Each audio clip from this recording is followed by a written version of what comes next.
YouTube, this is Michael and I'm coming to you with the result video from the April 2020 Giveaway Club question.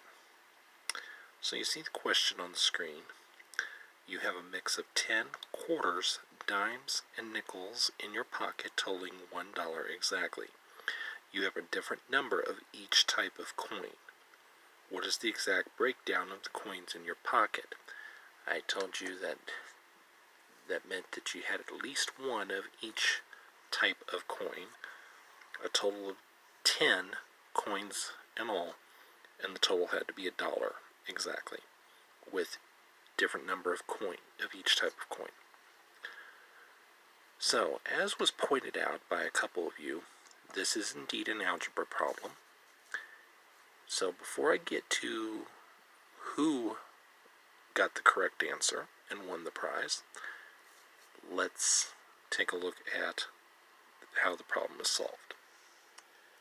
Okay, so basically we're setting up an algebraic system here,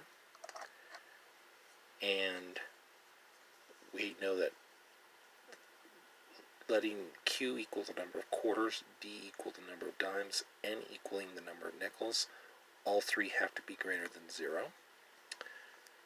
So we can set up a system of two equations, and rather than dealing with decimals, I just chose to use an equation that represented everything in cents and then the total number of coins. So one equation is 25Q plus 10D plus 5N equals 100.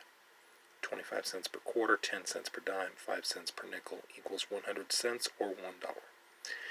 And then Q plus D plus N equals 10. So the first thing to do is eliminate one of the three variables, and in this case I chose to eliminate dimes.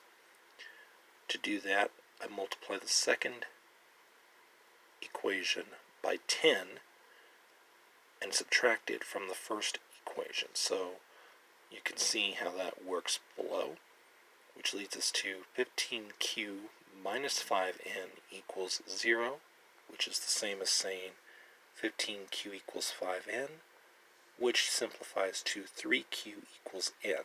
So we now have a value for N that we can substitute back into the original equations. So there's the original equations, and there's the substitution. So this gets us a two-variable system now. 25Q plus 10D plus 5 times 3Q equals 100. Q plus D plus 3Q equals 10, which simplifies to these two equations. 40Q plus 10D equals 100. 4Q plus D equals 10. Fundamentally, these are the same equations. For if you multiply the bottom equation by 10, you get the top equation. So now we come to the conclusion that Q can only be one of two values. It can only be 1 or 2. Q has to be greater than 0. And we find out that Q has to be less than 3. Why does Q have to be less than 3? Because otherwise, if Q is 3 or more, then N is 10 or more, which violates the second equation. Okay? Here, it's just simple substitution at this point. If Q equals 2, then if you substitute it back into the original equations, you get Q equals 2, D equals 2, N equals 6. That satisfies both equations, but it does not satisfy the terms of the problem. You have a different number of each type of coin. So this solution does not work under the given terms of the problem. Therefore, if Q equals 1, By substitution, you get Q equals 1, D equals 6, N equals 3. 1/4, 6 dimes, 3 nickels. I'll let you do the math for yourself, but you will find that that is the correct solution. That solution satisfies both equations, and it satisfies all the terms of the problem as stated.